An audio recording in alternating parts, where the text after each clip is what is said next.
Good afternoon, Noetic listeners. As all of you are very much aware, Christmas is upon us. A little over a week away, actually, and there's a sense of where did the time go, mixed with concern of I hope so and so likes her present, and maybe even a sense of did I forget so and so. There are some who are stressing to the extreme, trying to make sure everything is entirely perfect.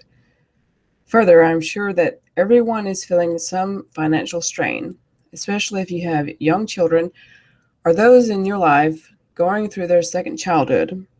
And that is why I've chosen to analyze a poem that speaks not of Christmas, but the sense of what one gains from simply existing. Sara Teasdale, who was the poet in my last analysis before I took a break for my finals at Kennesaw State University, has fast become one of my favorite poets since I discovered her a few weeks ago. The beauty of having a Kindle rests in being able to snag classics for relatively nothing, though they are still most assuredly classics for a reason. Being the first to snag the Pulitzer Prize for poetry, Teasdale is a classic, and I have snatched up several volumes of her poetry. One poem in particular, simply titled Barter, caught my attention. So without further ado, allow me to recite the poem before I begin to analyze. Barter by Sara Teasdale. Life has loveliness to sell, all beautiful and splendid things.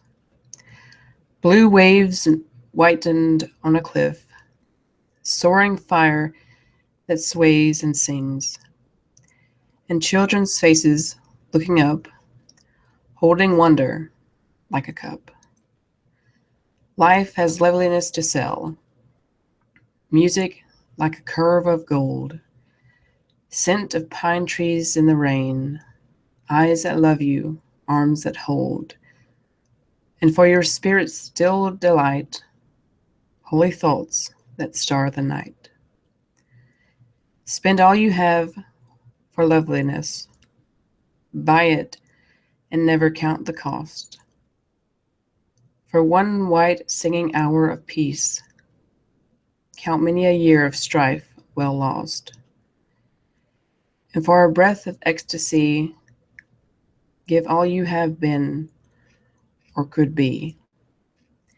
The reason that I chose this poem to begin with is because it made me consider the countless conversations I've had with friends and family about the price of Christmas. The food, the toys, the time, and the energy that are spent in striving to make others happy. Yet many people disregard the simple joys that come with this season. The time off from work, from school, to see what is truly beautiful about our humanity in giving and receiving and loving one another.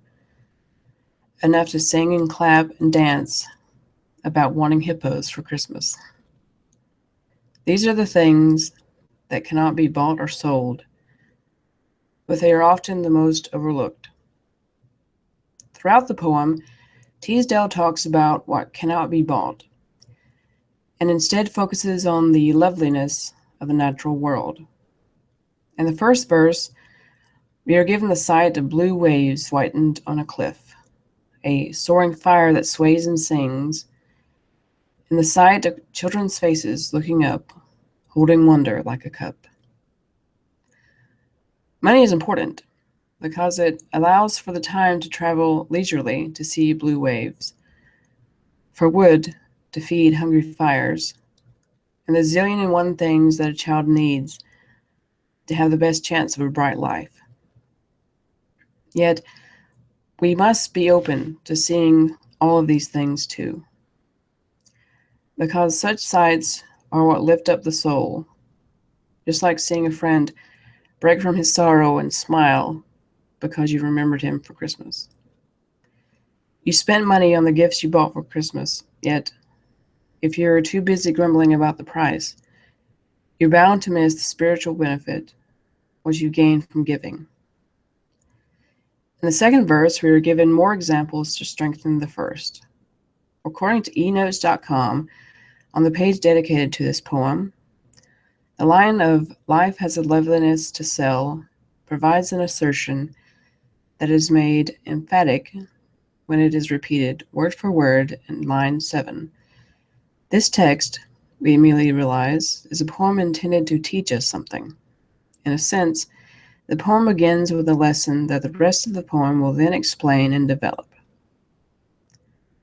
What does this poem teach us? The teaching rests in the repetition. For example, what does it mean for life to sell us something? Quite simply, we return to the concept of what cannot be bought, such as music like a curve of gold, send the pine trees in the rain, eyes that love you, arms that hold, to conclude with, and for your spirit still delight, holy thoughts that star the night. All of these come from life, provided we are open to receive them, just as the simple joys of a carefree holiday season. From shmoop.com, on the page concerning Teasdale's use of setting, there is this statement about the poem overall. One thing that we can say for sure, there isn't any indoor or urban imagery in the poem. This gives us a sense that the poem is being spoken in the presence of nature, perhaps outside, surrounded by the kind of loveliness the speaker wants us to purchase. Using this kind of setting enables Teasdale to give the reader a better sense of the loveliness she's trying to sell. Kind of like that free spritz of perfume at the mall, she's trying to get you to buy the loveliness by letting you experience firsthand how awesome it is. I believe this is an excellent observation because we are of nature and often forget that we are because we get so caught up in our material lives. We grow too serious when we spend too much and miss out on what we could receive to restore our souls. In all honesty, I love the concluding verse the most, as it gives the sense that Teasdale is making one final urge for us to buy the fragrance of loveliness. Especially when considering the look of love and light in another's eyes, these two lines are my favorite. Spend all you have for loveliness. Buy it and never count the cost. In a way, this could be talking again of nature, as it is not only the monetary cost that's being presented, but one of time, patience, and energy. Yet, because there are different frames of loveliness to sell in this wondrously crazy life, I want again to paint within this frame my thoughts of Christmas. One of my favorite Bob Marley quotes goes, "Love the life you live the life you love.